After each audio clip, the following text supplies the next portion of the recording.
Everyone saw her write something in that little book, and nobody on Route 9 ever forgot what happened next. It was 11:14 on a bright Wednesday morning when bus driver Dorian Chase snatched the small spiral notebook from the seat beside Lyra Sinclair and held it up in front of 40 passengers like evidence at a trial. His long-sleeved uniform crisp under the bus's overhead fluorescent strips, his jaw set with the kind of confidence that only comes from never once being wrong. "This woman," Chase announced, voice carrying to every row, "has been writing down complaints about this route for 20 minutes. That's harassment of a transit employee. She's off my bus." Lyra Sinclair sat in her orange blazer and dark jeans and did not reach for the notebook. She didn't need to. She had written down everything she needed: date, time, operator badge number, exact words spoken, estimated passenger count. She stood slowly, the midday sun cutting gold lines across the aisle through every window, and she nodded once at the passengers who were already recording, already whispering, already watching her the way you watch someone who is not the least bit afraid. Dorian Chase had no idea that the notebook he was waving around like a trophy contained the 15th entry of an official undercover assessment, or that the woman he had just removed from his bus was the person who signed his annual performance review. Welcome to Frost Folktales. This is where we tell the stories of those who were underestimated, dismissed, and targeted, yet chose courage over silence. If these stories move you, subscribe and be part of a community that refuses to let them fade into the background. Lyra Sinclair had boarded Route 9 at the Merchant Street stop at 10:54 that morning, 4 minutes after the scheduled arrival time, which she had already noted in her notebook before she even sat down. She had chosen the third row from the back, left side, window seat, not because it was comfortable, but because it offered a direct sight line to the driver's mirror, the accessibility ramp housing, the rear fare box, and the 2 digital route display panels mounted above the front windshield. She had chosen this seat on 14 previous assessments across 9 different routes. She always chose deliberately. Everything Lyra Sinclair did was deliberate. The orange blazer was not a mistake. She owned 12 blazers.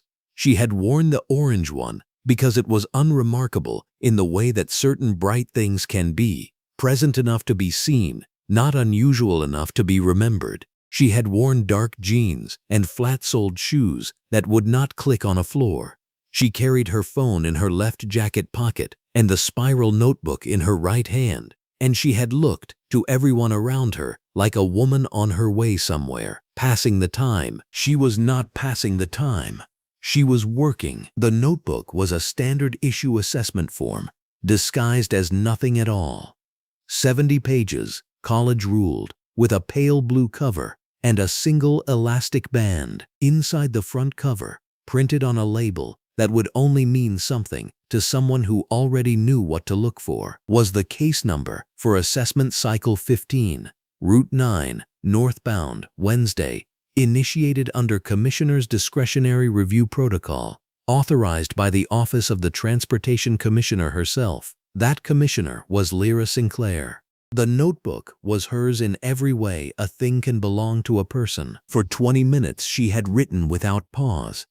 She noted that the driver, badge number 147, had failed to announce the Jefferson Avenue stop by name, calling it only next stop in a tone that trailed off before completion. She noted that the accessibility ramp indicator light above the rear door was flickering at irregular intervals, suggesting a wiring fault that should have been flagged in the morning pre-trip inspection. She noted that the stop dwell time at Callaway Street had been approximately 4 seconds, well below the 9-second minimum outlined in the service standard manual that her department had revised and reissued 14 months ago.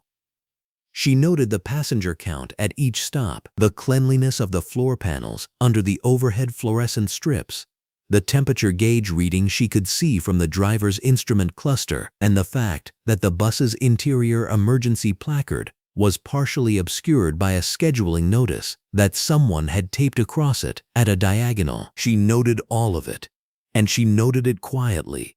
And she would have noted 12 more items before the Whitmore Boulevard terminus if Dorian Chase had not been watching her in his mirror. She had seen him watching. She always noticed when drivers noticed her. It was, in its own way, data. What she had not expected was how quickly he moved. One moment he was watching her in the mirror with that particular look, the one that calculates how much authority a person has before deciding how to speak to them.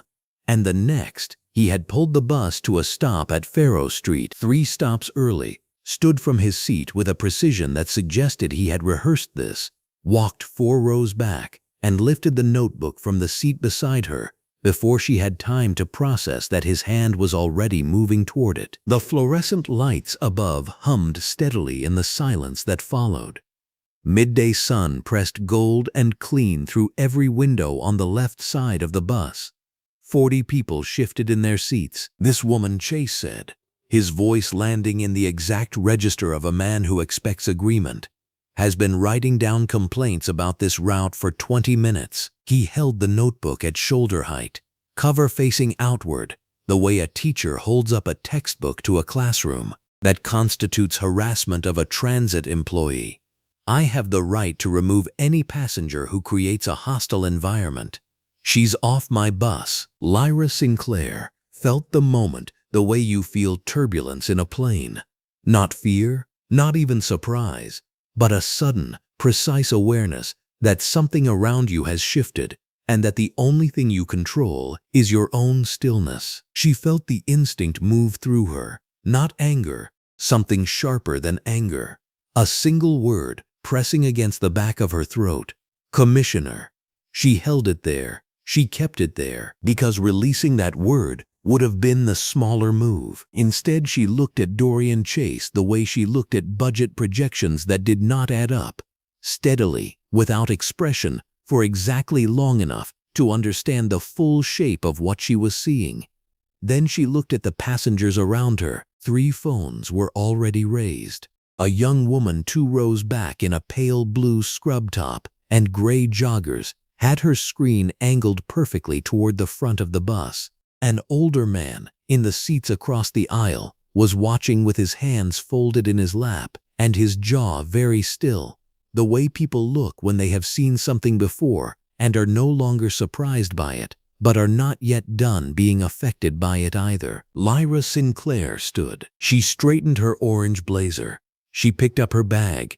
She nodded once, not at Dorian Chase, but at the passenger's recording, a small, deliberate acknowledgement that she saw them seeing this, and she walked to the front of the bus without hurrying. She did not look back at Dorian Chase.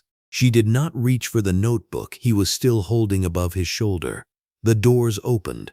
The midday light came in full and direct, and without shadow.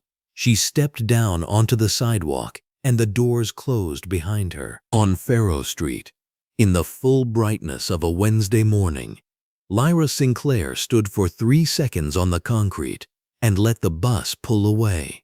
She watched it go. She watched the rear of Route 9, northbound, carry Dorian Chase and his long-sleeved uniform and his 15 years and his absolute certainty up the block and around the corner and out of her line of sight. Then she reached into the inside pocket of her orange blazer, the one that did not show from the outside, the one she had specifically chosen this blazer for, and she withdrew a second spiral notebook.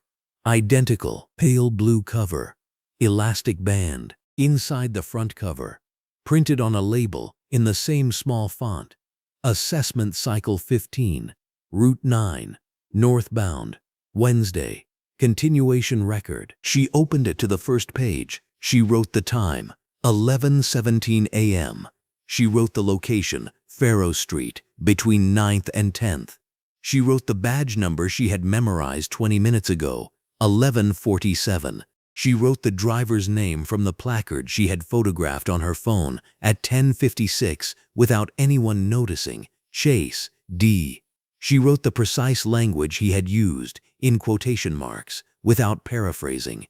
She wrote the number of witnesses. She wrote that 3 of those witnesses had been recording on their phones at the time of removal. She wrote that the notebook he had confiscated was official transit authority property, documentation number AC15R9WB, and that it had been in active use under Commissioner's discretionary review protocol at the time of its removal by the operator. The sun was warm on her shoulders.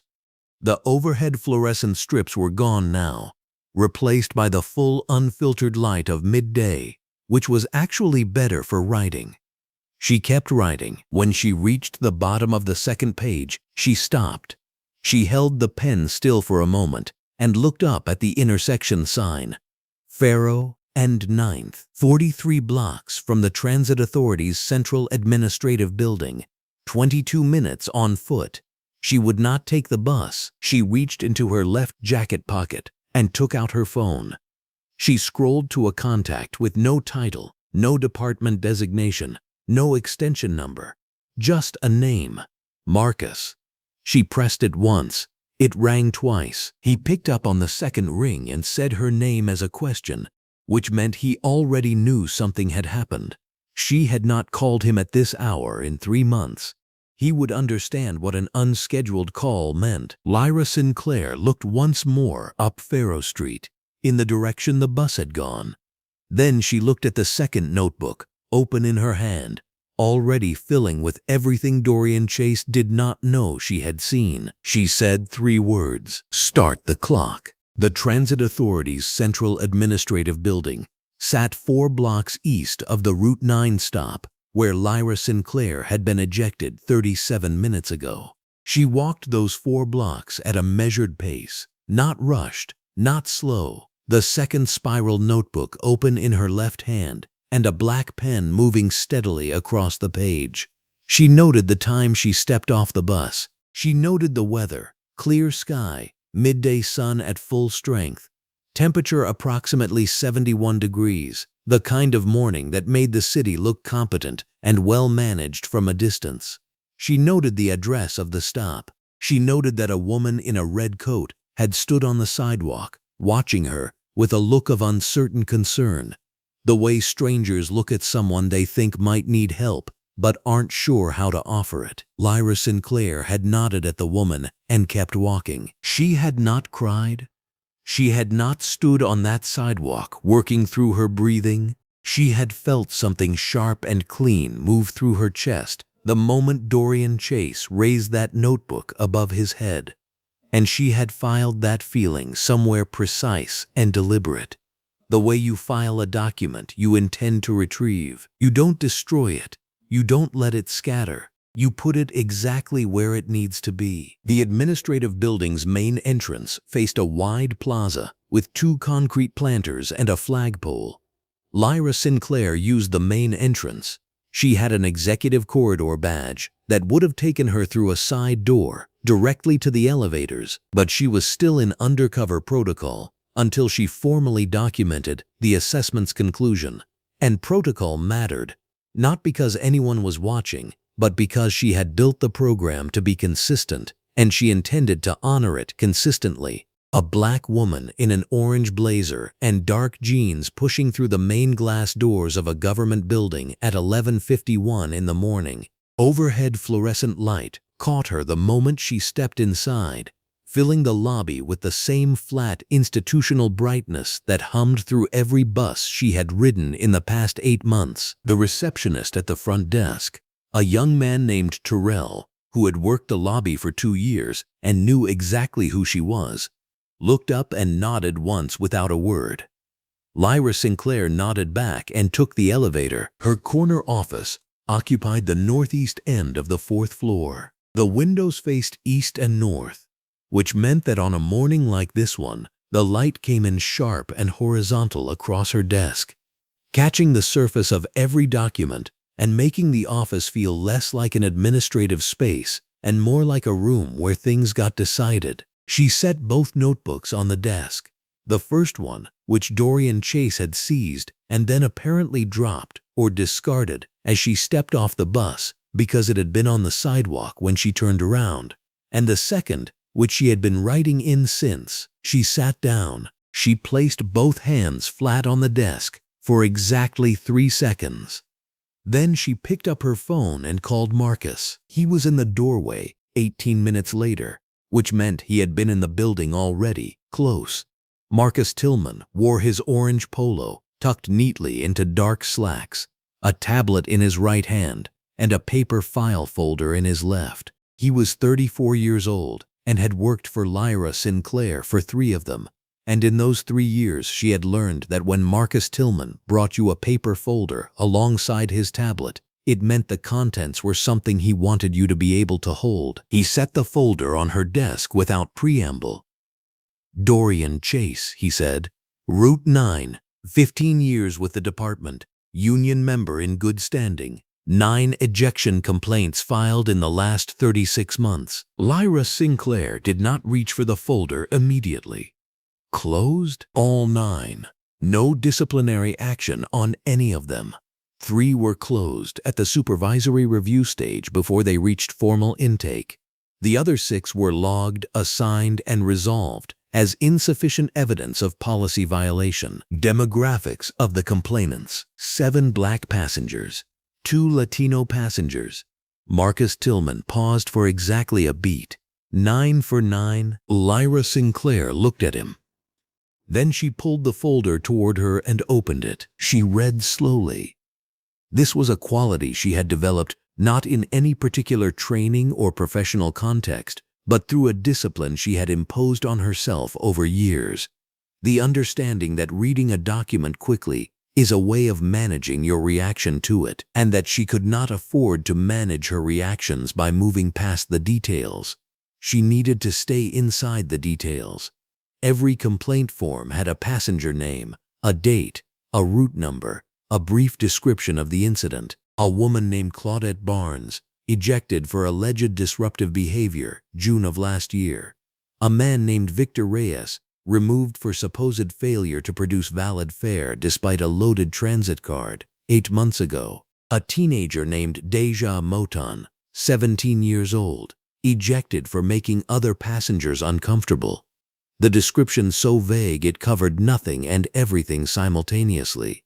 14 months ago, Deja Moton had filed her complaint through the department's online portal. It had been closed within 11 days.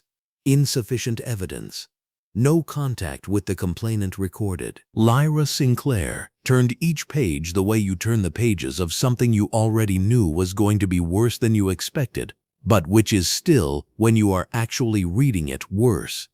She had chosen Route 9 for her 15th undercover assessment because the complaint trend data flagged it. She had looked at the aggregate numbers, elevated ejection complaint rate, Route 9 among the top 3 routes in the system, and she had noted it in her planning documentation and boarded the bus with her notebook. She had been aware of the pattern in the way you are aware of something through a screen.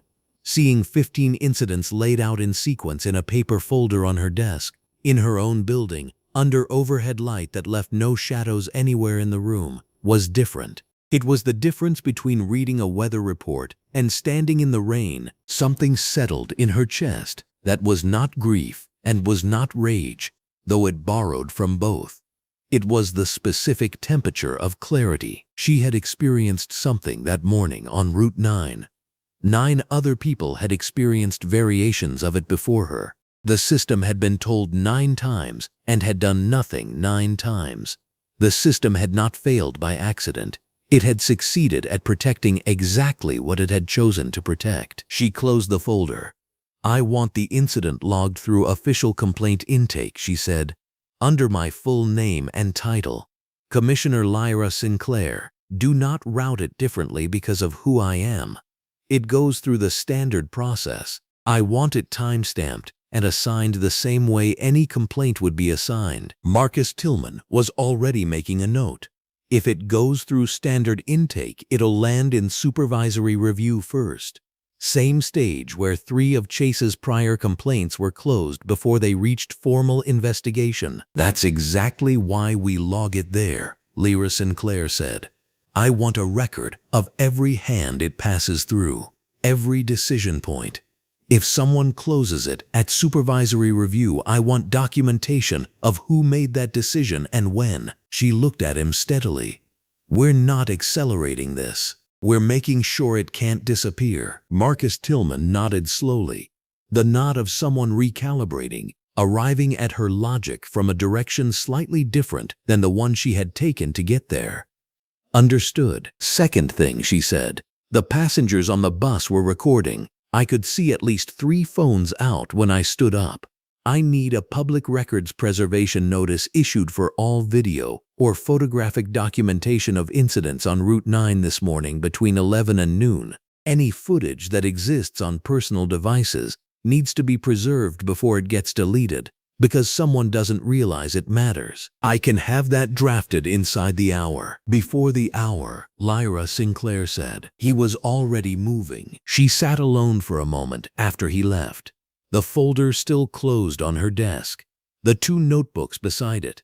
The office was full of midday light, the east-facing windows giving her a clean line of sight to the street below, where people moved in ordinary directions, doing ordinary things. And for a moment she allowed herself to sit in the fullness of what she understood, which was this: Dorian Chase had ejected her this morning because he had decided she was someone who could be dismissed. He had raised her notebook above his head in front of 40 people because he believed the action would have no consequence. He had been making that calculation for 3 years with 9 different people, and the calculation had been correct every time. The system had confirmed it 9 times. He had learned to trust the system the same way she had learned to trust process, because it had always delivered exactly what he expected. She stood, moved to the far side of her office, and pulled up the Route 9 onboard camera system on the secondary monitor mounted on the side credenza. Every bus in the fleet ran 4 cameras: forward-facing, rear cabin, side doors, driver position. The footage was stored on a secure server she could access from this terminal. She entered the bus number from her assessment notes, selected the morning's date, and cued the relevant time window. The footage loaded in wide angle. She could see herself in the 4th row from the front, orange blazer bright under the cabin's fluorescent strips, and the midday sun pushing white light through every window on the right side of the bus. The image was clear. The timestamp in the lower right corner read 11:14 a.m. She watched Dorian Chase stand from his seat. She watched him turn. She watched him speak. The audio was clear enough that she could hear the shape of the words even before she turned the volume up. She watched herself close her notebook and rise slowly and look at the passengers already lifting their phones. And she watched Dorian Chase hold the notebook above his head, arm fully extended, the small spiral-bound thing raised like a trophy or a verdict or a flag planted in territory he believed was his. The camera caught it all from an angle he had never once considered. Wide, even, steady, complete. Lyra Sinclair watched the footage and did not look away. Then she picked up her pen, opened the second notebook to a fresh page, and began to write. Date, time, operator badge number, exact actions observed. Entry 15. The assignment came down at 7:52 Thursday morning, one day after Route 9 ran 4 minutes late through a bright Wednesday, and a driver named Dorian Chase held a spiral notebook above his head like a trophy he had not yet learned the cost of winning. Renata Ose read the assignment memo twice at her desk in the Investigations Division, 4th floor of the Transit Authority's central building, where the overhead fluorescent panels hummed at a steady frequency and the morning sun pushed clean white light through the skylight panels that ran the length of the corridor outside her door. She was in her green blazer and black trousers, her reading glasses pushed to the top of her head, and she set the memo down with the particular stillness of someone who understood exactly what kind of case she had just been handed. Not difficult because it was complicated. Difficult because someone had already been working against it before the ink on the complaint was dry. She found out how quickly, within 3 hours, Brett Holloway's incident report arrived in her inbox at 10:17, forwarded by the records clerk with a timestamp notation she almost missed. The report had been filed at 1:48 the previous afternoon, Renata Osei pulled up the complaint intake log on her second monitor and confirmed what the timestamp implied. Lyra Sinclair's formal complaint had been logged at 3:22 Wednesday afternoon. Brett Holloway's report preceded it by 94 minutes. She read the report carefully, the way she had trained herself to read documents she already suspected were constructed rather than observed. The language was clean and administrative, stripped of anything personal. The ejection was characterized as a routine enforcement action executed in response to repeated non-compliance with driver instructions. The passenger, identified in the report only as a female adult, was noted to have engaged in behavior disruptive to the safe operation of the vehicle. There was no mention of a notebook. There was no mention of the 40 witnesses. There was no mention of anything that would suggest the driver had done anything other than follow procedure with professionalism and restraint. Renata Osei wrote the word preemptive in her notepad and underlined it once. The second document arrived before noon. Dennis Farrell, union representative for the Transit Operators Association Local 88, had submitted a formal representation notice on behalf of Dorian Chase, along with a prepared statement running 3 paragraphs. Renata Osei read all 3 without expression. The statement acknowledged that a complaint had been filed and characterized it as politically motivated interference with legitimate driver authority. It described Dorian Chase as a 15-year veteran with a record of professionalism and dedicated service to the city's transit network. It concluded by noting that the union would be monitoring the investigation closely for procedural compliance and reserved the right to escalate to arbitration if the process deviated from established protocols. 3 paragraphs, prepared and submitted within 22 hours of the incident, before any investigative step had been taken, before any interview had been scheduled, before anyone outside a small circle of department administrators knew the complainant's name or title. Renata Osei thought about the machinery required to produce that kind of response that quickly, and the thought produced a cold and clarifying focus in her. She gathered both documents, tucked them into a manila folder, and took the elevator to the 6th floor. Lyra Sinclair was at the long work table beside her office window when Renata Osei was shown in by Marcus Tillman, who closed the door behind them and stood near it in his orange polo and dark slacks, quiet and watchful in the way he had learned to be when the commissioner needed space to process rather than an audience. The room was filled with natural skylight from the broad east-facing windows, and the overhead fluorescents ran at their standard operating level, making the entire space feel like a place where nothing could be obscured. Renata Osei laid the folder on the table and stepped back. She did not narrate the documents. She had worked with Lyra Sinclair long enough to know she preferred to read without commentary coloring the margin. Lyra Sinclair read Brett Holloway's report first. Her expression did not shift. She turned to the second page, read it, and set it down. She picked up Dennis Farrell's statement and read all 3 paragraphs at the pace of someone reading a legal brief, not a news summary. When she finished, she set that document down beside the first and was quiet for a moment that lasted long enough to mean something. She did not say she was surprised. She was not. That was the part that sat the heaviest in the room. Not outrage, but recognition. The system closing ranks looked exactly the same every time because it had been practiced into efficiency. She looked at Renata Osei directly and said what she had been turning over since she had first seen Chase's record in this same building, at Marcus Tillman's desk, the previous afternoon. Expand the scope. She said it evenly, the way someone says a thing they have already decided, rather than a thing they are still deciding. Pull every ejection complaint filed against any Route 9 operator for the past 5 years. Cross-reference by passenger demographics, race, age, anything logged in the intake forms. She wanted the full picture, not just the frame around yesterday. Renata Osei nodded once and picked up the folder. She did not ask whether Lyra Sinclair was sure.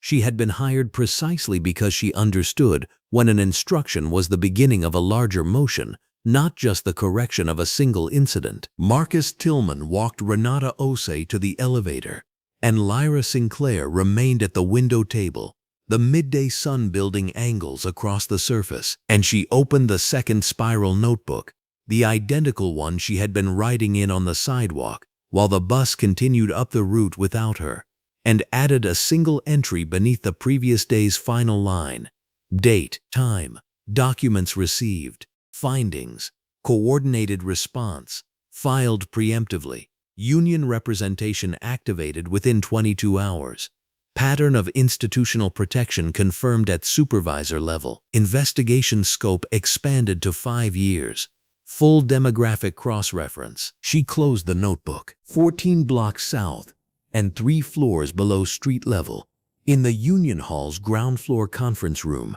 Dennis Farrell sat across from Dorian Chase in a room with overhead fluorescent lighting and the low hum of a ventilation system that had needed servicing for 2 years. Farrell was in his orange jacket and gray trousers, a legal pad in front of him, a coffee that had gone cold on his left.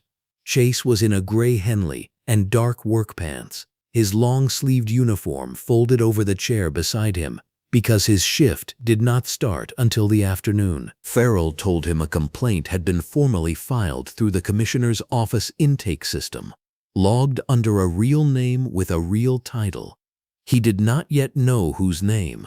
The records were not public at this stage, and Holloway's contacts in the administrative building had not been able to confirm the complainant's identity before the file was flagged for investigative hold. Chase listened to all of it with the particular ease of a man who had heard variations of this before and walked away from all of them intact. He told Farrell he had handled worse. Farrell tapped his pen against the legal pad twice and said that this one had a few differences worth noting.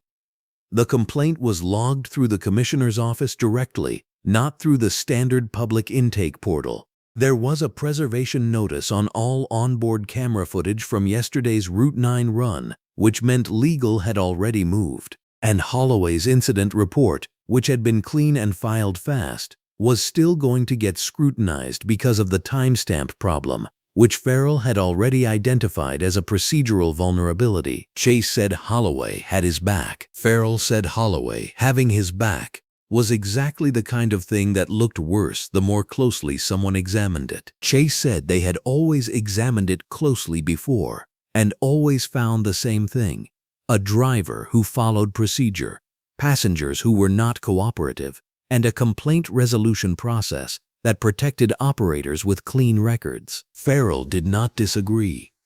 He wrote 3 lines on the legal pad, drew a box around one of them, and told Chase to stay consistent, stay off social media, and let the union handle contact with the department. He said the prepared statement had already been submitted, and the political motivation angle was their strongest early position. Chase asked what political motivation angle meant when the passenger had just been a passenger. Farrell said it meant the department had been under external pressure to reform complaint processes for 2 years, and a complaint filed directly through the commissioner's intake, bypassing the standard queue, looked less like an individual grievance and more like an administrative exercise. He said it with the confidence of someone who had built enough of these arguments to know they did not need to be true to be useful. They only needed to be coherent long enough to slow the timeline. Chase said that sounded like a plan. He did not ask Farrell whether they knew who the woman was. It had not occurred to him that her identity was the thing that mattered. He was thinking about the complaint, not about her. He was thinking about the process, not about the person the process had been built to find. He did not know the name Lyra Sinclair. He did not know the name on the internal directory beside the 6th floor corner office. He did not know that the woman he had held a notebook above, in front of 40 witnesses, had walked 4 blocks to the building where her name was on the wall, had watched herself ejected on a wide-angle camera she had approved the installation of, and had given a single expanded instruction to a senior investigator who had spent 6 years as a transit attorney before she was ever a government employee. He sat in Dennis Farrell's conference room, in the fluorescent hum, and believed what he had always believed, that the thing protecting him was the structure he worked inside. He was right about that. He was wrong about which direction it was facing. At 4:38 Thursday afternoon, Renata Osei's analyst ran the 5-year ejection complaint dataset with demographic cross-referencing applied. The query processed in 11 seconds. The output printed across 4 pages. Renata Osei stood at the printer and read the first page before the last one had finished feeding through the tray. She picked up all 4 pages and held them the way you hold something you knew you would find but hoped you would not. The weight of it more than paper has any right to be. The pattern it showed so stark and consistent and documented that there was no longer any honest argument against what Route 9 had been doing. Quietly, for 5 years, while complaint after complaint was closed without action by supervisors, in a building with a skylight and a directory that had Lyra Sinclair's name on it now. The printer finished. The room was very quiet. Renata Osei reached for her phone. The memo from Raymond Stokes arrived at 7:43 in the morning, and Lyra Sinclair read it twice before she set it face down on her desk. Her office on the 14th floor caught the full eastern light at this hour. The overhead fluorescent panels were unnecessary.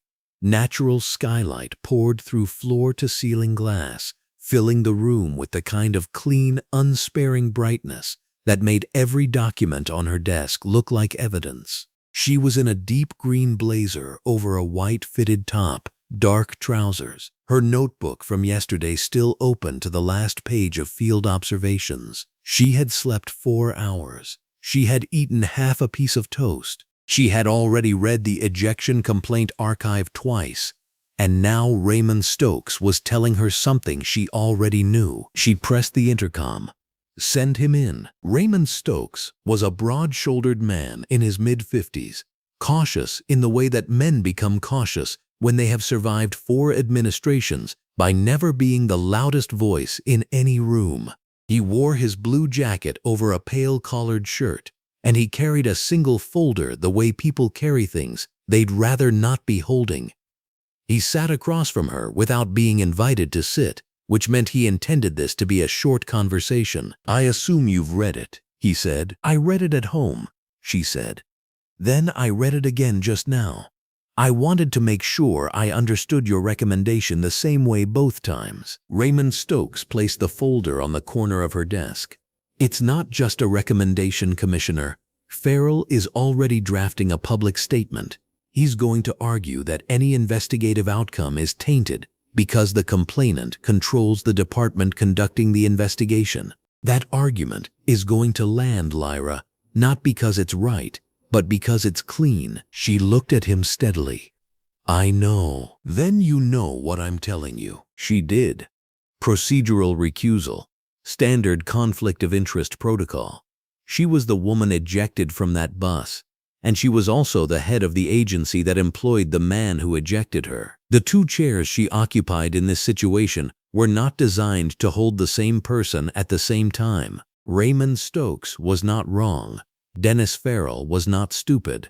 And the story, if it broke before she controlled the framing, would not be about 9 closed complaints and 40 witnesses and a notebook held above a driver's head like a trophy. It would be about a commissioner settling a personal score through institutional machinery.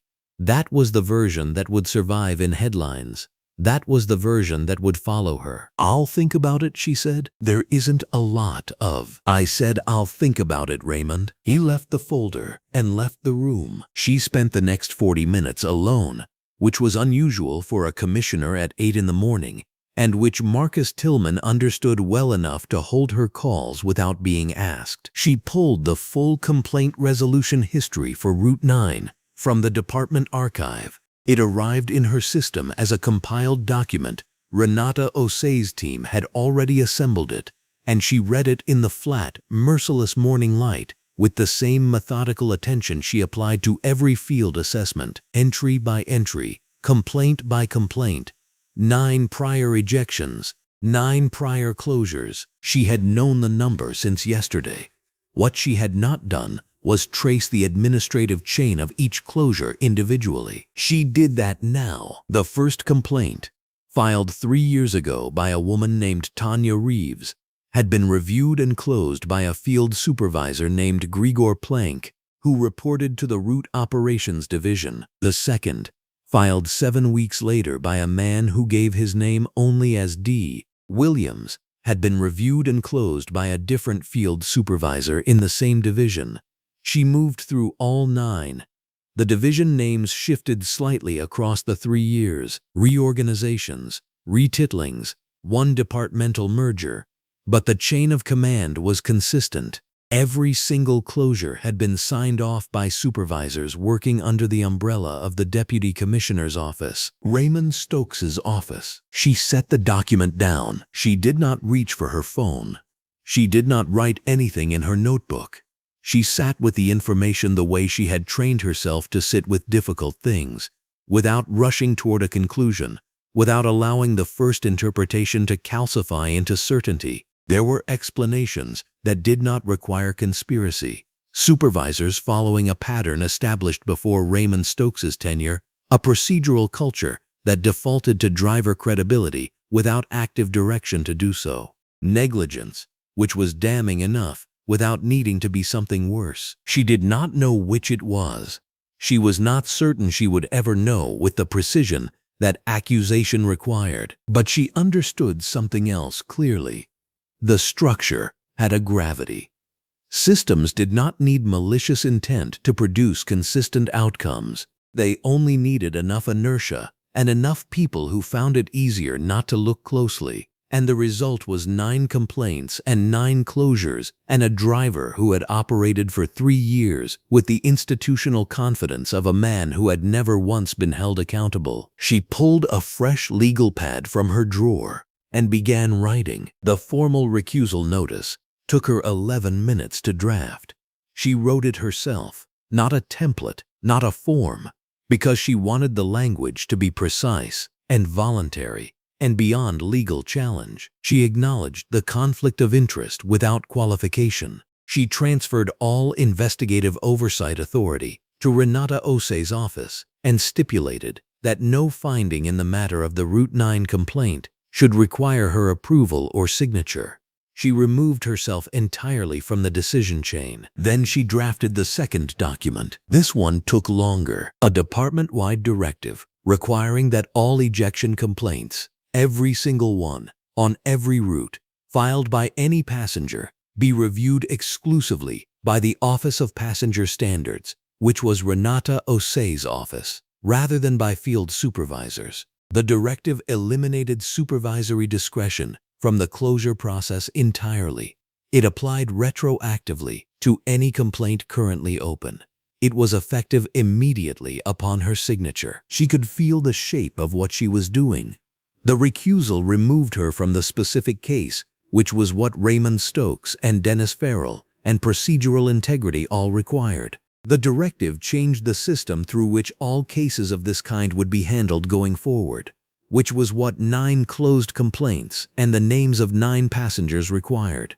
She was surrendering control of the outcome she cared most about, while simultaneously ensuring the outcome could not be buried the way the 8 outcomes before it had been buried. It was the right thing to do.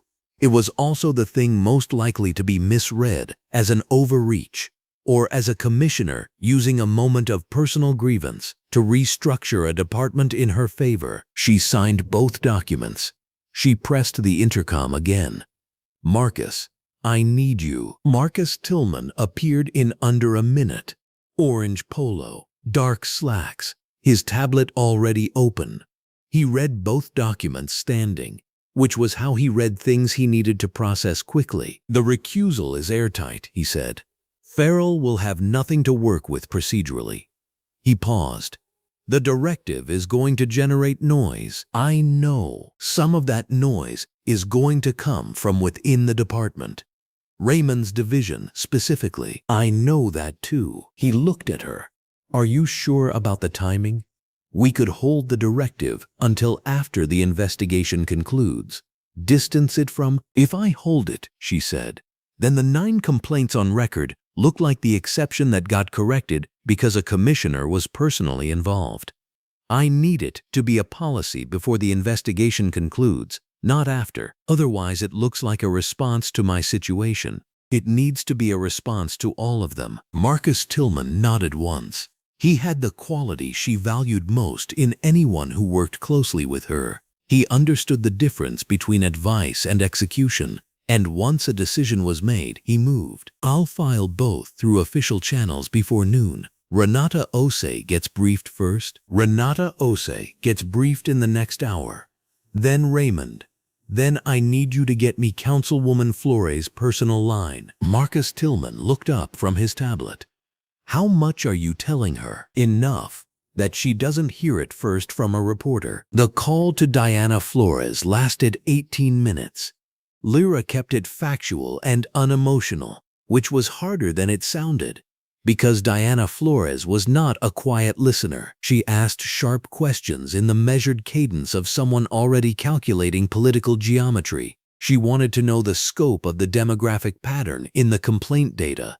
She wanted to know whether the video footage was legally preserved. She asked once carefully whether the investigation had any exposure that could complicate the findings, and Lyra told her about the recusal directly, before Flores could arrive at it herself. There was a brief silence on the line. "That was the right call," Flores said. "I know," Lyra said. "It's also the kind of right call that nobody gives you credit for, because the only way it's visible is if you hadn't done it." Lyra looked out through the floor-to-ceiling glass. The city was fully lit now.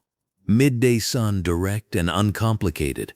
Traffic 14 stories below. The transit lines running in every direction through a city that moved because of systems that most people never thought about until those systems failed them. Route 9 was out there somewhere, northbound or southbound, running on whatever schedule the morning had allowed. "I need you to be ready," Lyra said.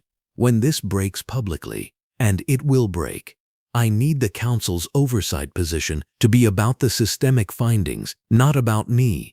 The story that matters is the 9 passengers. The story that is easier to tell is the commissioner." "Understood," Flores said. "I'll hold until you give me the signal." After the call ended, Lyra sat for a moment without moving. The office was quiet, the way offices are only quiet when something significant has just been completed. She had made the right calls. She had built the correct structures around a situation designed to corrupt those structures. She had removed herself from the center of a case where she had the most at stake personally, and where her removal was the only thing that kept the outcome credible. She picked up her notebook, the second one, the identical replacement she had opened on the sidewalk in the full midday light, while Dorian Chase believed he had won something.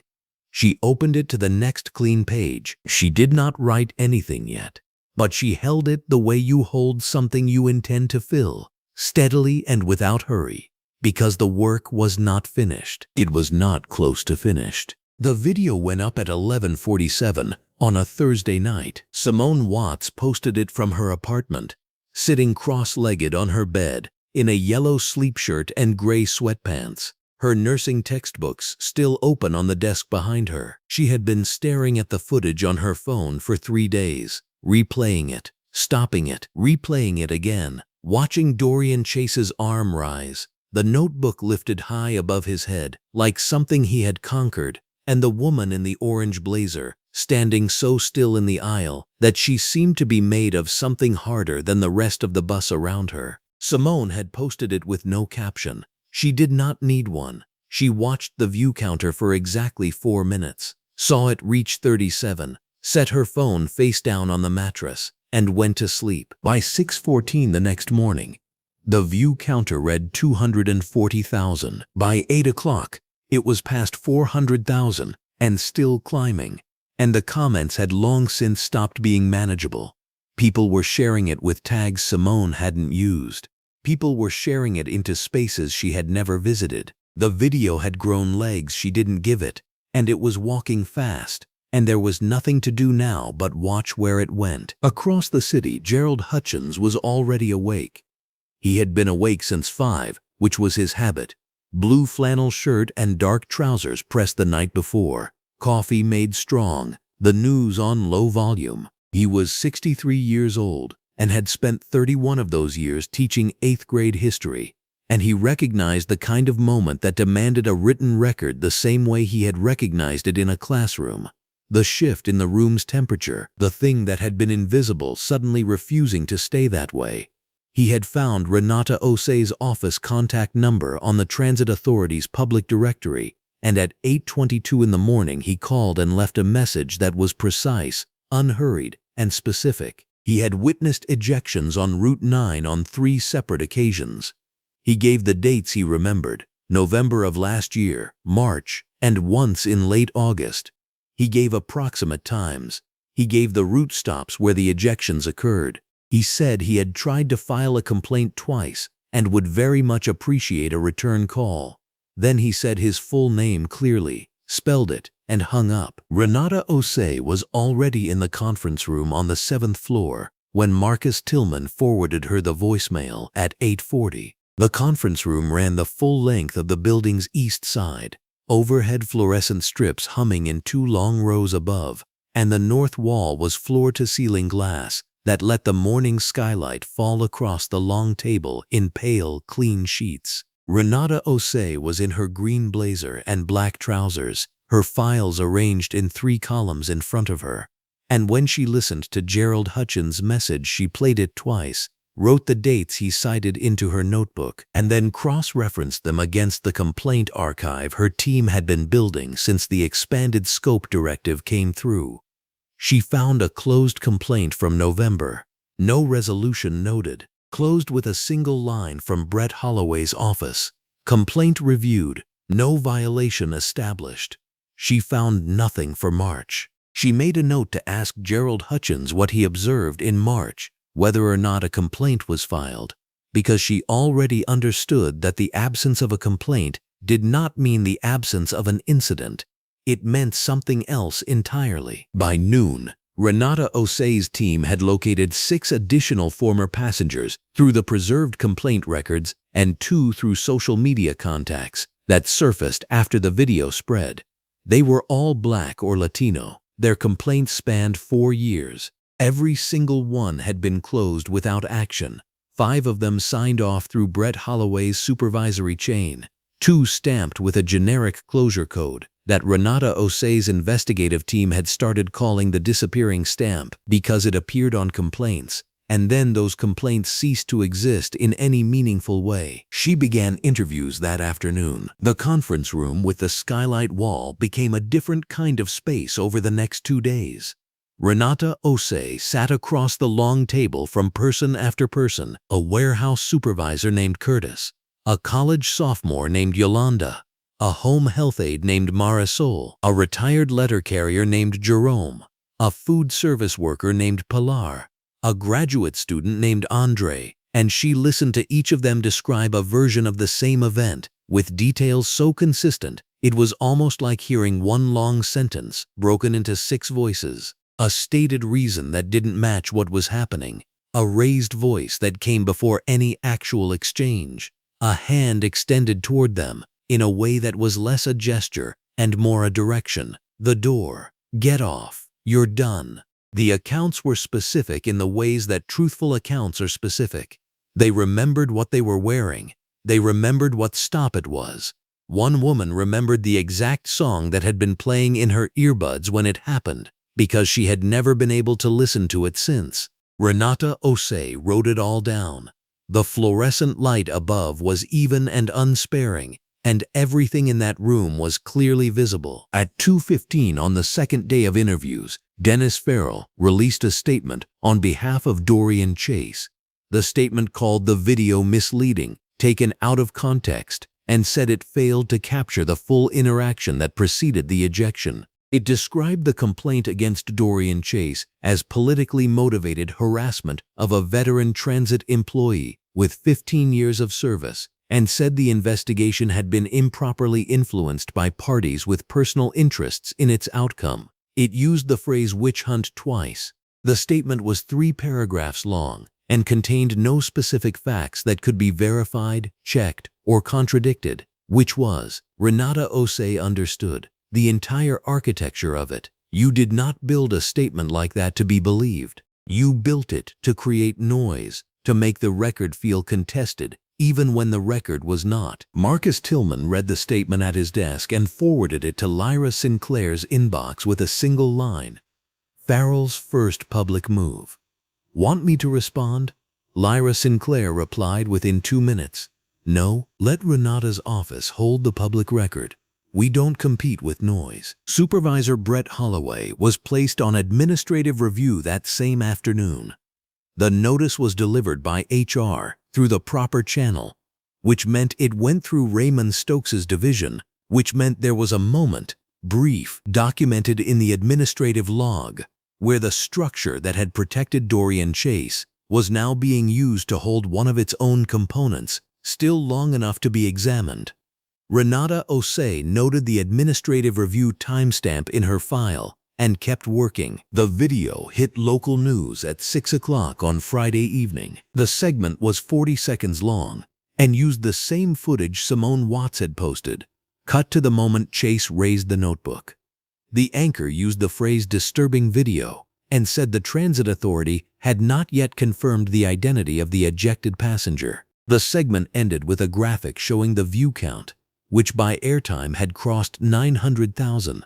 At 7:03, a reporter named Carol Bream called Marcus Tillman's direct line. She was polite, direct, and she had done her research. She asked whether the transit authority could confirm that the passenger in the orange blazer was Transportation Commissioner Lyra Sinclair. Marcus Tillman said, "The department is preparing a comprehensive public statement and will be releasing it through official channels." Carol Bream asked when. Marcus Tillman said, "Soon." Carol Bream said she understood and thanked him and hung up, and Marcus Tillman sat for a moment in the overhead fluorescent light of his office in his orange polo and dark slacks, staring at the phone, understanding that soon meant tonight or tomorrow morning, and that the window they had been working inside was now almost closed. He sent Lyra Sinclair a message. Bream at Channel 4 has the name. Statement needs to go out by tomorrow morning. Lyra Sinclair was standing at her office window when the message came through. The city was doing what it did at early evening, the light going amber and long across the buildings, traffic moving in its reliable way, the ordinary machinery of a place that did not stop because any particular thing had happened inside it. The news segment was playing on the small monitor mounted on the wall to her left, the volume low, and she could see herself in the bus footage without looking directly at the screen. She already knew every frame of it. She had watched it from the onboard camera recording, wide angle and objective, and she had watched it from Simone Watts's phone, close and immediate. And she had watched it enough times that it had stopped being something that happened to her and had become something she was reading, the way you read a document, with attention and without the luxury of feeling. She read Marcus's message. Typed back, "Draft ready. We go at 7 tomorrow." Then she put the phone down. The news segment cycled again on the monitor. The notebook went up. She watched herself stand still in the aisle. She watched herself nod once at the passengers already recording. She watched the door. She thought about Gerald Hutchins calling at 8:22 in the morning, organized and clear and willing. She thought about Marisol describing the song she could not listen to anymore. She thought about 6 complaints stamped with the disappearing stamp, 6 accounts that had traveled through the official system and arrived nowhere. People who had taken the time to say what happened to them and been handed silence in return. The video count on the monitor moved past 1.2 million and kept going. She was not satisfied. That was the feeling people would expect her to have, watching the number climb, watching the structure begin to shift toward accountability under the weight of what Renata Osei's team had built. But satisfaction was not what lived in her chest at that moment. What lived there was heavier and more complicated, something that was partly grief because she had known this was coming, had known the shape of this story before she ever boarded Route 9 because she had read enough closed complaints and signed off incident reports and organizational silence to understand exactly what that silence was protecting. She had known, and knowing had not made it less true when it arrived. Knowing never did. She stood at the window for a long time, watching the city move below her, holding both things at once, the grief that this was real and the understanding that it was, at last, on the record. Not her record alone. Not anymore. 6 other notebooks. 6 other voices. The record had grown too wide to close without a line. The investigative report arrived on a Thursday morning, not dramatically, not with fanfare or ceremonial weight. Renata Osei carried it the way she carried everything, in a flat manila folder, tucked under her left arm, her green blazer pressed sharp, her black trousers moving with the brisk, unhesitant stride of someone who had been doing this work long enough to know that the findings mattered more than the moment of delivery. She walked through the Transit Authority's main corridor, under overhead fluorescent light that hummed its steady, indifferent note, past the glass-walled conference rooms where staff moved in and out of ordinary mornings, and entered the office of Deputy Commissioner Raymond Stokes. Raymond Stokes was at his desk in his blue jacket, a coffee cup at his left hand, a monitor open on his right. He had the careful stillness of a man who had been waiting for something and had trained himself not to show it. Renata Osei set the folder on his desk without theatrics and sat down across from him. She said, "It's worse than the preliminary indicated." Stokes opened the folder and began reading. Renata Osei did not summarize. She let the pages do what pages do when they have been built from evidence. She let them speak at their own pace and watched Raymond Stokes's expression move through a sequence of responses he likely believed he was concealing. A tightening around the eyes at page 3, a long stillness at page 6, a slow exhale at the section marked Incident Reporting Irregularities, which was the department's formal language for the finding that Dorian Chase had filed false accounts of 3 separate ejection events, accounts that characterized compliant passengers as combative or non-responsive, accounts that had been accepted, filed, and closed by Supervisor Brett Holloway without independent verification. Holloway had signed 2 of those reports personally. Stokes set the folder down when he reached the final page. He did not speak immediately.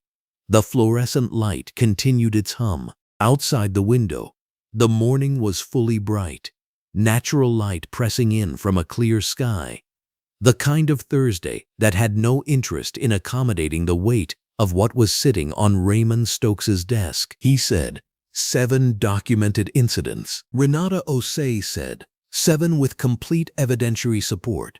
The demographic pattern holds across all 14 complaints we reviewed, including the 7 we could not fully document. Every ejected passenger on record for Dorian Chase's Route 9 shifts over 5 years was either black or Latino. Every single one. Stokes picked up the folder again, not to reread it but to hold it.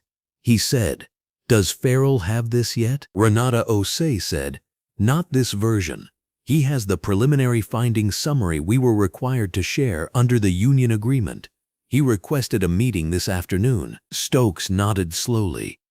He said he would handle Dennis Farrell directly. Dennis Farrell was not a man who acknowledged being wrong. He was a man who had spent 19 years developing a vocabulary that made being wrong sound like something else, like procedural complexity, like contextual nuance, like the reasonable advocacy of a worker being subjected to an unreasonable process. He arrived at Raymond Stokes's office at 2 in the afternoon in his orange jacket and gray trousers, carrying his own folder, his expression arranged in the particular set of prepared confrontation he wore to these meetings, the way other people wore ties. Stokes slid the complete investigative report across the desk before Farrell could open his own folder. Farrell read for 11 minutes. The overhead fluorescent light did not change. The room did not change. Farrell's face moved through several configurations before arriving at the one that told Raymond Stokes everything he needed to know. The configuration that was not outrage, was not dismissal, was the look of a man revising his strategy in real time because the ground beneath his original position had dissolved. He closed the report. He said, "The political motivation argument." He paused. He set both hands flat on the desk. "I'm withdrawing it from our formal response." Stokes said, "That would be appropriate." Farrell said nothing else about the merits. He asked 3 procedural questions about the timeline of termination proceedings and left the building through the main entrance into the full afternoon light, and Raymond Stokes watched him go and then called Renata Osei to tell her the union's posture had shifted. The formal suspension notice was delivered to Dorian Chase at 4:47 that afternoon. Brett Holloway received his HR referral letter by departmental courier at 4:52. Neither of them was in the same building. Neither of them knew what the other had received. Dorian Chase had been waiting in Dennis Farrell's office for 2 hours when Farrell returned. He was in civilian clothes, dark jacket, white shirt, because he had not driven a route since the administrative leave began, and he had gotten into the habit of dressing like a man between things, like a man suspended above a situation he still believed he could land from safely. He had told his wife the investigation was political.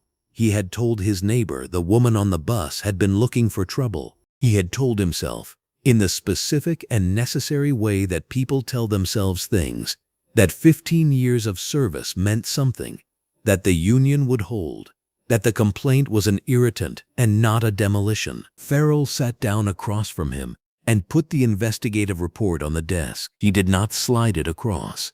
He placed it deliberately and then leaned back.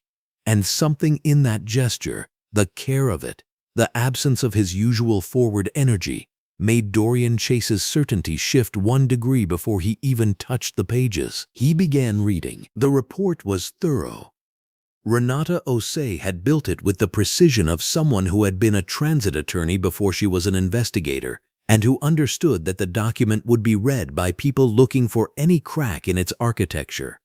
There were no cracks. The incident dates were specific.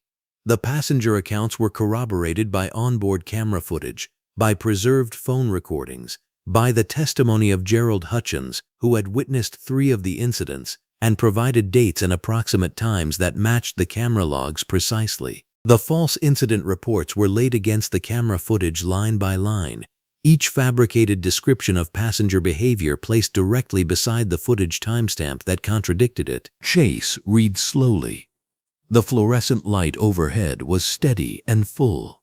Farrell did not speak. Chase reached page 9. Page 9 was the section of the report that documented the specific incident from the Wednesday morning that had initiated the complaint. It described the route conditions, the time, 11:14, the number of passengers present, 41, the ejection sequence, the raised notebook, the driver's verbal announcement to the bus characterizing the passenger's official assessment documentation as harassment, and then, in the factual, unadorned language of an administrative investigative report, page 9 identified the complainant, her name, her title, her role. Transportation Commissioner Lyra Sinclair. Dorian Chase read the line once. He read it again. He did not look up immediately. His eyes stayed on the page, and the page stayed exactly what it was, 8.5 by 11 inches of printed administrative record, overhead light, making the text perfectly, mercilessly clear. And something happened to the air in the room that Farrell noticed and did not comment on, because there was nothing useful to say. Chase had held the notebook above his head. He had announced it to 41 people. He had stood at the front of his bus, in his long-sleeved uniform, with 15 years of employment and a union card and 9 closed complaints behind him, and he had held the notebook of the Transportation Commissioner of the city above his head like it was evidence of something, like it was a flag, like he had won something. The notebook had been official transit authority assessment documentation. The passenger had been his boss's boss's boss. He had not known. He could not have known. That was, in the architecture of what was now sitting in front of him, entirely irrelevant. Farrell said, quietly. She was conducting an undercover service quality assessment. 15th entry in a program she launched 8 months ago. He paused. Route 9 was selected because of the complaint pattern. Chase put the report down.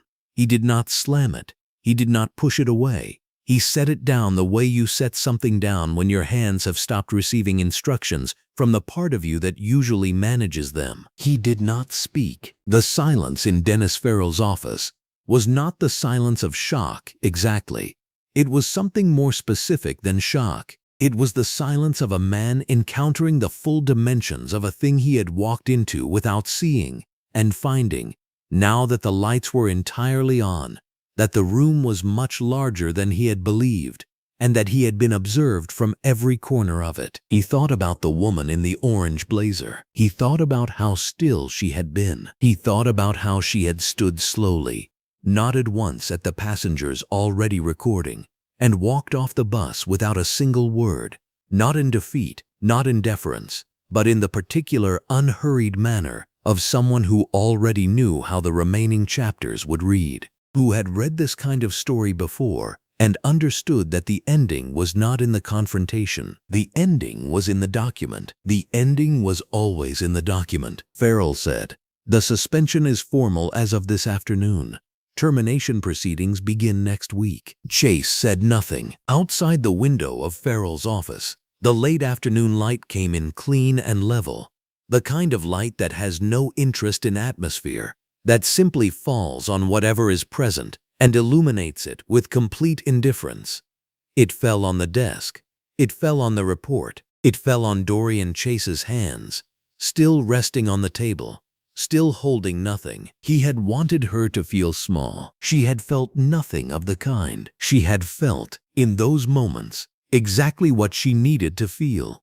The precise, documented experience of a passenger on Route 9, and she had written it down in a second notebook on the sidewalk, in the midday sun, before his bus had even reached the next stop. The room stayed quiet. Farrell did not fill the silence. There was nothing in it to fill. It was simply the specific, airless weight of a man who had finally understood not what he had done to her, because she was not diminished, but what he had done to himself in front of 41 witnesses and 4 onboard cameras on a Wednesday morning when the sun was coming gold through every window and the city was watching, whether he knew it or not. His face held no rage, just that silence, just that. The Transit Authority's main hall had been built in 1961 with the kind of architectural confidence that assumed public institutions would last forever.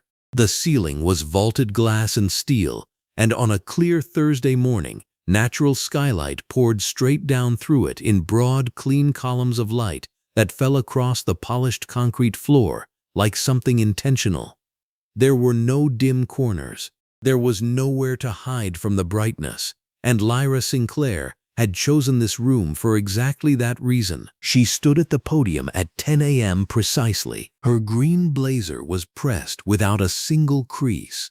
Her black trousers broke cleanly at the ankle. She had arrived 40 minutes early, walked the room alone, tested the microphone, adjusted the podium height herself, and then stood at the back of the hall for 10 minutes, simply watching the light change as the morning moved. Marcus Tillman had found her there and said nothing.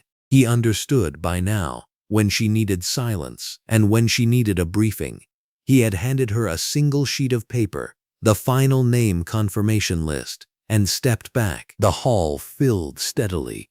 17 reporters, 3 television cameras, a photographer from the city paper, whose work Lyra Sinclair respected, staff from her office, arranged in a quiet row along the right wall, Raymond Stokes, in his blue jacket, standing near the door with the particular posture of a man who had not slept well, Renata Osei, in her green blazer and black trousers, seated in the front row, with the investigative report closed on her lap like a finished book. Councilwoman Diana Flores was waiting in the anteroom, prepared to speak second. Lyra Sinclair placed both hands on the podium and looked out at the room. She did not begin with herself. Gerald Hutchins, she said, retired educator, 31 years in the city school system. Gerald Hutchins rode Route 9 for 6 years. He witnessed 3 separate ejections of passengers of color. He reported what he saw. His reports were closed without investigation. Gerald Hutchins contacted our senior investigator 3 weeks ago and gave a sworn account that was specific, dated, and consistent with documentary evidence. He is 67 years old, and he did not have to do that. He did it because he believed it would matter this time. She let that settle. Simone Watts, nursing student, 2nd year. Simone Watts was on Route 9 on a Wednesday morning. She had the presence of mind to record what she witnessed. The video she posted has been viewed more than 400,000 times. Simone Watts is 23 years old. She did not hesitate. She read the remaining 6 names in the same register. Unhurried, deliberate, giving each one its full weight. Carla Mendez, Antoine Brooks, Fatima Hassan, Jerome Wills, Yolanda Cruz, Deshaun Fairley. 6 people whose formal complaints had been submitted through the proper channels, logged into the system, and closed without action. She did not editorialize. She said the name, the year of the complaint, and the outcome, closed, no action taken, and moved to the next. The room was very still by the time she reached the last name. "These are not background figures," she said. "They are the record. They are what this investigation is actually about." She turned to the findings. Renata Osei's report had been thorough in the way that only someone who had spent a decade as a transit attorney could manage. Precise language, no overreach, every conclusion tied to a specific document or witness statement. Lyra Sinclair presented the summary findings in plain language. 7 documented incidents of discriminatory ejection, pretextual violations used as justification in each case. 3 false incident reports. Supervisory sign-off on 2 of those reports. A pattern established across 5 years of data that showed Route 9 complaints involving Black and Latino passengers were closed at a rate significantly higher than complaints on comparable routes. She announced the suspension of Dorian Chase, pending termination proceedings following the completion of due process hearings. She announced the administrative review and formal demotion referral for Supervisor Brett Holloway. She announced that the union had withdrawn its claim of political motivation from its formal response to the investigation. She did not pause for reaction to any of it. Effective immediately, she continued, the Transit Authority is implementing a new ejection complaint review protocol. Under the previous structure, a driver's direct supervisor held discretionary authority to close ejection complaints at first review. That discretionary authority has been removed.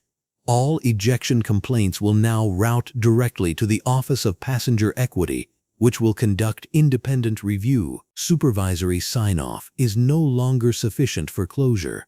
An independent finding is required. She looked up from the page. That office is now directed by Renata Osei, who has been promoted to Director of Passenger Equity, effective this week. Renata Osei did not move from her seat, but something shifted in her expression. Not surprise because she had known, but the specific gravity of a person who understands the weight of what is being handed to them. The protocol will be referred to internally as Protocol 9, Lyra Sinclair said. The route number is intentional. We name it that so we do not forget where the failure was documented. She stepped back from the podium and nodded toward the anteroom. Councilwoman Diana Flores entered, orange blazer, dark trousers, and took the microphone with the composed authority of someone who had been watching the situation carefully for weeks and had waited until the institutional record was complete before speaking publicly. She announced a formal council hearing on transit equity citywide, scheduled for 6 weeks out. She named 3 additional transit lines that would be subject to the same 5-year complaint demographic analysis. She spoke for 4 minutes and said nothing that was not precise. When she finished, Lyra Sinclair returned to the podium for questions. The first 3 questions were procedural.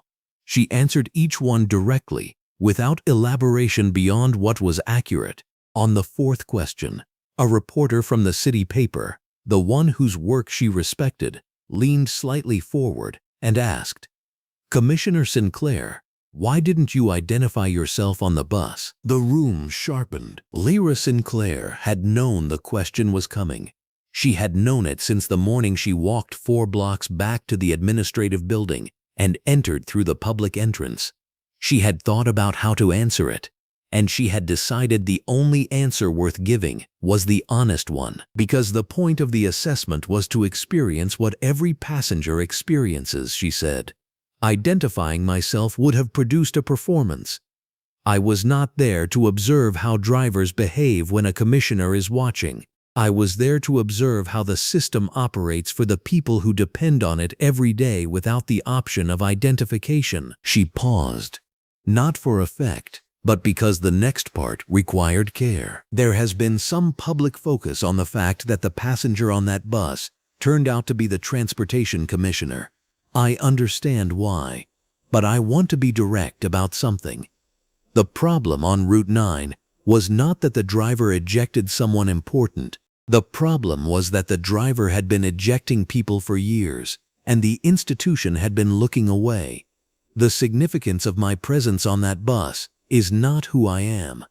The significance is that this time, the complaint could not be closed. She let that land. What I experienced on Route 9 was not an anomaly. She said it quietly, without drama, the way a person states something they have known for a long time and are finally permitted to say in full daylight. It was the system working as it had been allowed to work. The room was very quiet, not the quiet of an audience waiting for the next thing. The quiet of people absorbing something that did not require addition. Marcus Tillman, standing to her left in his orange polo and dark slacks, watched the reporters.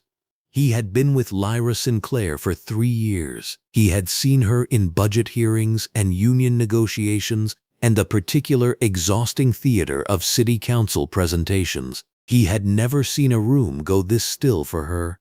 He watched the reporters' pens moving across their notebooks, and he thought, not for the first time, but more clearly than before, that she had built this moment out of patience and documentation and the deliberate refusal to make it about herself. And that was the reason it landed the way it did. There was no performance to question. There was only the record. 2 more questions followed. She answered both. She thanked Renata Osei's investigative team by name. She thanked the witnesses. She did not thank herself for anything. When the press conference ended, Lyra Sinclair stepped away from the podium and walked to the side of the hall where the natural light fell most directly through the skylight overhead. Renata Osei met her there. They stood without speaking for a moment, the way 2 people stand when the work has reached a particular stage and words would only reduce it. "The report holds," Renata Osei said finally. "I know it does," Lyra Sinclair said. "You wrote it." Raymond Stokes approached from near the door. Blue jacket, precise despite everything. He nodded at her, a specific nod, the kind that acknowledges something without requiring elaboration.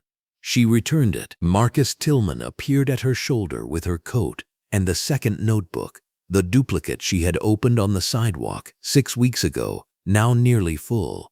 She took it, held it for a moment, and placed it in her bag. Somewhere across town, in Dennis Farrell's office, Dorian Chase was learning about Protocol 9. Somewhere across town, Simone Watts was in a morning clinical rotation, and she did not yet know that her name had been the first thing Lyra Sinclair said to 17 reporters and 3 cameras. Somewhere across town, Gerald Hutchins was sitting in his kitchen with the television on, and in a few minutes, it would tell him something true. Lyra Sinclair buttoned her green blazer and walked toward the exit, through a column of skylight, so bright It bleached the floor white beneath her shoes.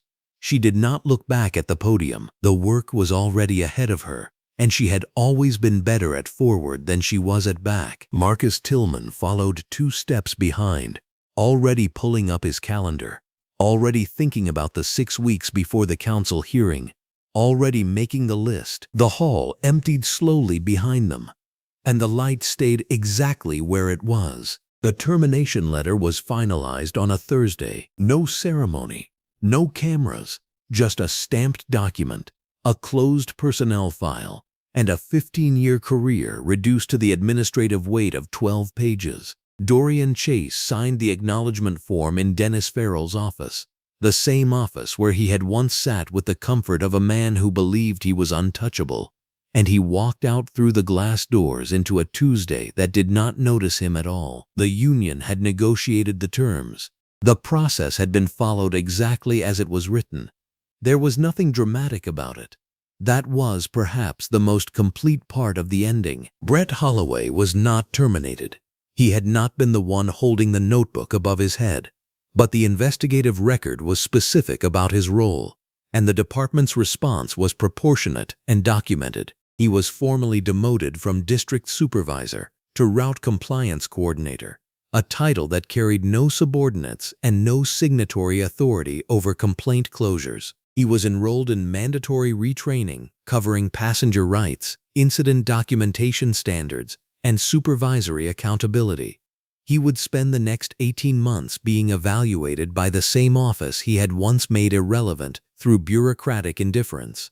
The system corrected itself, slowly, procedurally, without applause. But it corrected. Protocol 9 went operational 14 days after the press conference. The new policy removed supervisory discretion entirely from the closure of ejection complaints. Every complaint was now routed directly to the Passenger Equity Office for independent review. No incident report filed by a driver could close a complaint without a separate written determination from a reviewing officer with no reporting relationship to the route's supervising staff. It was not a revolutionary policy. It was what the policy should have always been. The fact that it required a documented pattern across 7 years and 40 witnesses to bring it into existence said something about institutional gravity that Lyra Sinclair had already put in writing, not in a notebook this time, but in the department's formal policy record. Under her signature, Renata Osei was promoted to Director of Passenger Equity on the same day the protocol was published. She accepted the appointment in a brief meeting with Lyra Sinclair that lasted 11 minutes. She spent 12 of the following days rebuilding the office's staffing structure and drafting the investigative guidelines that would govern every future complaint under Protocol 9. She did not celebrate. She got to work. That was the language Lyra Sinclair recognized and trusted. Simone Watts received a formal letter on department letterhead, signed personally by Lyra Sinclair, acknowledging her contribution to the public record. The letter did not overstate. It named what Simone had done precisely. She had preserved evidence that a complainant alone could not have preserved. She had made a private injustice publicly visible, and her action had made accountability possible in a way that the institution's internal mechanisms had failed to do on their own. The letter was not a commendation. It was a recognition of truth. There is a difference, and Lyra Sinclair knew it. Gerald Hutchins received a phone call from Marcus Tillman 2 weeks after the press conference. The newly formed Passenger Advisory Council was not a ceremonial body. It had a formal charter, a quarterly meeting schedule, and direct access to submit service quality findings to the Deputy Commissioner's office. Gerald Hutchins, retired teacher, witness to 3 ejections he had reported and watched quietly disappear, accepted the appointment without hesitation. He had been trying to tell someone for 4 years. Now someone was structurally required to listen. 6 weeks and 2 days after the press conference, on a Tuesday morning when the sky over the city was a flat, clean blue and the sun was already fully overhead, Lyra Sinclair stood at the Route 9 northbound stop at Carver and 9th. She was in a green blazer and dark jeans. Her bag was over her left shoulder. In her right hand was a new spiral notebook, small, wire-bound, its first page still blank. She was 41 minutes early for nothing in particular, and exactly on time for everything that mattered. The bus arrived 2 minutes ahead of schedule. That went in the notebook first. Date, time, route number, direction, operator badge number. Read from the placard mounted above the fare console as she boarded. She tapped her card and moved to the 4th row from the back on the right side. The same seat. She did not choose it for symbolic reasons. She chose it because the sightline from that position gave her the most complete view of both the driver and the passenger boarding area. She was a professional conducting a professional assessment that had always been true. The new driver's name was Celeste Moreau. She wore her short-sleeved uniform with her badge positioned squarely on her left shoulder, and she greeted every boarding passenger with a brief nod or a direct good morning, the kind of acknowledgement that costs nothing and communicates everything. An elderly man in a blue jacket boarded at the Meridian Avenue stop, carrying 2 paper grocery bags and a folded umbrella, and Celeste Moreau called out clearly from the driver's seat, asking if he needed a moment to get settled before she pulled from the curb. She waited the full dwell time. She waited until he was seated. Then she signaled, checked her mirror, and pulled smoothly into traffic. Lyra Sinclair wrote it down, all of it, not with satisfaction exactly, though there was something present in the act of documenting competence and care. After so many entries documenting their absence, she wrote the exact language Celeste Moreau used. She noted the dwell time in seconds. She noted the passenger count at each stop, the stop announcement clarity, called out verbally, no missed calls, and the positioning of the bus relative to the curb at accessible stops. She noted that the ramp deployed correctly at the Founders Street stop when a woman with a stroller boarded, and that Celeste Moreau waited without visible impatience while the stroller was positioned and secured. The bus moved north. The overhead fluorescent strips hummed in the light that came through the wide windows above and beside every seat, the midday sun laying clean, bright lines across the floor and the rows of seats and across the open pages of Lyra Sinclair's notebook. There was nothing extraordinary about the ride. That was the point. A bus running on time, a driver doing the job with competence and basic human courtesy, passengers moving through the city without incident. This was what the assessment program had been designed to document and eventually normalize, not as an ideal, but as a standard, a floor, not a ceiling. She did not think about Dorian Chase. Not directly, not with anything that resembled the kind of focus that would have given his story more space in this chapter of the work. What she thought about, if the word thought is precise enough for the particular quality of attention she carried on that ride, was the 6 other passengers, the 7 documented incidents, the complaints filed and closed and filed again, the years in which the route had operated the way it had been allowed to operate, and the years ahead in which it would operate differently, not because one man had been removed, but because the structure that had protected him had been examined, named, and redesigned. She thought about Simone Watts, who had pulled out her phone because she knew what she was watching was wrong, and she had decided not to look away. She thought about Gerald Hutchins, who had filed 3 complaints into a system that buried them and had never stopped believing that the record deserved to exist. She thought about all the passengers who had been ejected without a notebook, without a title, without 40 witnesses and onboard camera footage, and she understood that Protocol 9 was not enough, and that the work behind it was not finished, and that it would not be finished for a long time. The bus reached the Whitmore Street stop, the northernmost point on the route, and Lyra Sinclair looked up long enough to check the time against her notebook. She looked back down. She kept writing. She did not need anyone to know who she was on this bus or any other bus.